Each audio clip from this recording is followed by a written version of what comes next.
Royal Pinkish Glow Toner. Ino-offer ko po itong product na to sa mga kababaihan gustong mag-prevent ng pimples or blackheads or even oily face.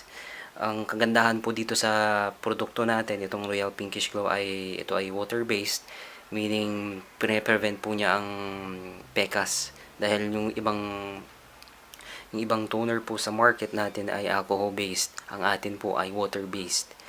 Meaning, pag alcohol-based, pag naarawan ka sa labas, magkakaroon ka ng pekas. Okay? Meron din po siyang special ingredients like lycopene, meron din siyang glutathione, and of course, arbutin na alam nating agent sa pampapuputi. Okay? Ang isang bote po ng ganito ay meron siyang 120 ml and mabili naman po siya sa mga babae.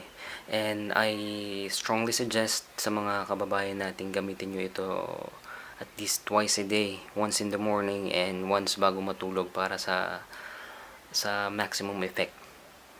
Okay, yan po ang Pinkish Glow Toner.